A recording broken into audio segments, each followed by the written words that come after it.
수도권 시민들의 안식처이자 유네스코 세계문화유산인 남한산성. 이곳은 민족의 영광과 오욕을 묵묵히 함께 해온 역사의 장소입니다.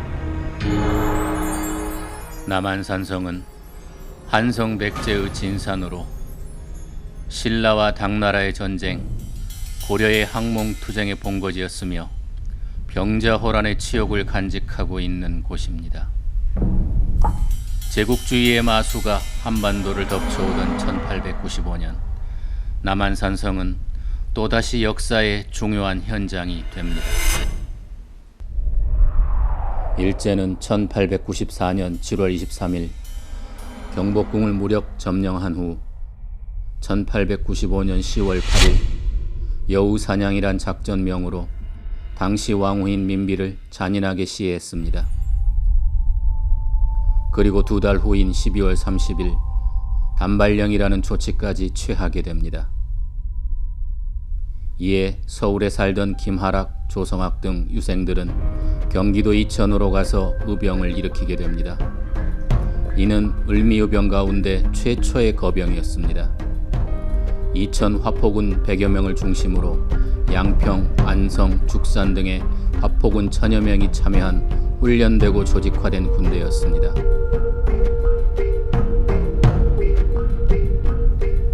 궁 안에서 일본군의 포로가 된 고종은 비밀리에 이천 의병들에게 밀지를 내려보냅니다. 이 거의 밀지를 받아본 지도부는 통한의 눈물을 흘리는 한편 왕명을 직접 받은 군대로서 사기를 품게 되었습니다. 이천 의병들과 일본군 사이의 첫 전투는 이천과 광주군을 잇는 고개인 광현에서 벌어집니다. 1896년 1월 18일에 이 광현에서 이천수 창의소 의병들과 일본 정규군 사이에 전투가 벌어지게 되는데요. 이 넉고개를 중심으로 해서 이천 쪽 골짜기마다 요소에 매복을 하고 기다리고 있다가 일본군 수비대가 드디어 광현에 접근해오자 전투가 벌어지기 시작을 하는데 하루 온종일 걸려서 그날 밤 10시까지 전투가 이어졌다고 그렇게 얘기를 합니다. 그런데 이 광현 전투가 매우 중요한 것은 우리 그 전기 의병 사상, 우리 의병들이 잘 훈련된 일본군을 상대로 전투를 벌인 첫 번째 전투라고 할 수가 있습니다.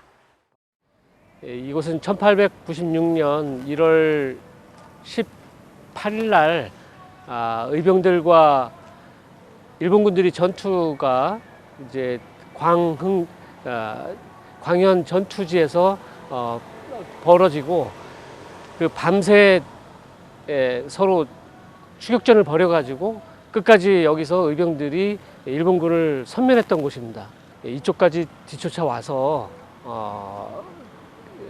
나머지 잔병들을 이제 그 전멸을 시켰고 살아나간 일본군들이 한 2~3명밖에 안 된다 그러니까 상당히 큰 대승리를 했던 곳입니다.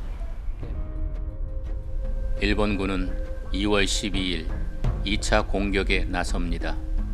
의병들은 첫날 전투에서 전혀 밀리지 않고 대등하게 싸웠습니다. 하지만 갑자기 폭설이 내리고 북풍까지 몰아쳐 어쩔 수 없는 후퇴를 하게 됩니다. 부대를 재정비할 무렵 광주군에서 거병한 심원진 의병장이 2월 23일 남한산성을 점령했는데 관군이 뺏으려 하니 함께 싸우자고 연락해 왔습니다. 남한산성에 입성한 의병들은 한 명의 군사로 10,000명을 막을 수 있다는 자신감으로 사기가 크게 올랐습니다. 남한산성 구사 중에 여기 한웅사에 왔습니다. 이 한웅사라는 말은 우리가 그 흥하는 곳이라는 것입니다. 흥하는 민족이지 패하는 민족이 아니라는 겁니다. 남한산 안에 있는 사찰은 다 민족의 어떤 자존성을 강조하는 그런 명칭을 띄었는데 특히 한웅사는 그런 것을 아주 더욱 강조하는 그런 그 사찰이기도 합니다. 그렇기 때문에 여러 가지 변란이라든가 국가가 유격을 당하든가 이랬을 때는 항상 여기에서 다시 한번 그 민족의 자전의 의지를 강조했던 곳입니다. 그래서 의병들이 이런 여기에서 직결해서 다시 한번 그 전의를 가다듬었던 그런 곳입니다. 이천 의병이 남한산성에 입성하자 인근 지역 의병들도 합세했습니다. 당시 발행한 도쿄 아사히 신문에서는 남한산성 안의 적수는 약 1,600명이다. 그중 1,000명은 광주 이천 양평의 포군이고 나머지는 광주 농민이다 라는 보도를 확인할 수 있습니다. 일본군은 조선 친위대를 동원해 공격했으나 패배합니다. 다급해진 일본은 강화도에 주둔한 300명과 수원 주둔군을 남한산성으로 돌렸지만 의병들을 이기지 못했습니다. 1896년 2월 하순에 이곳 남한산성을 점령한 경기도 의병들은 굉장한 자신감과 사기가 올랐습니다. 그래서 이제 서울로 진격할 작전을 짜게 되는데요. 3단계로 작전을 구상했습니다. 첫 번째는 이 평택과 안성에 머물고 있던 의병들이 이 수원성을 점령하는 것, 그리고 이 양평과 춘천에 있던 의병들이 서울로 진격하는 것, 그리고 세 번째로 이 남한성의 의병들이 이 포위망을 뚫고 나가서 서울 경복궁을 쳐들어가는 것. 여기서 경복궁까지는 약 30km 정도밖에 안 되기 때문에 상당히 가까운 거리에서 이 양쪽에 경기도 남부와 북부에서 그리고 남한성에서 같이 협공하는 의병들이 있다면은 그 틈을 노려서 이 남한성 의병들이 3단계 서울 진공 작전으로 쳐들어간다 그러면은 굉장히 전세는 굉장하게 바뀌었을 것으로 여겨집니다. 하지만 안타깝게도 운명은 편이 되어주지 않았습니다. 의병 내부 일부 장수의 배신이 생기고 이로 인해 3월 22일 무너진 북쪽 성벽을 타고 관군들이 쳐들어옵니다. 새벽에 벌어진 치열한 전투에서 의병들은 눈물 어린 패배를 당하고 결국 성을 빼앗기고 말았습니다. 남한산성의 패전 이후에 의병들은 다른 지역의 재집결에 싸웠습니다. 김하락 의병장은 제천 풍기에 이어 경북 안동으로 내려가 경주를 거쳐 영덕까지 장정을 하며 4개월 동안 항일 투쟁을 계속했습니다. 우리 500년 예의의 나라가 개나 양 같은 섬나라 오랑캐에게 돌아가니 우리 민족은 이 참화를 면치 못할 것인가. 차라리 고기 뱃속에 장사되는 한이 있더라도 도적놈들에게 욕을 당할 수는 없다.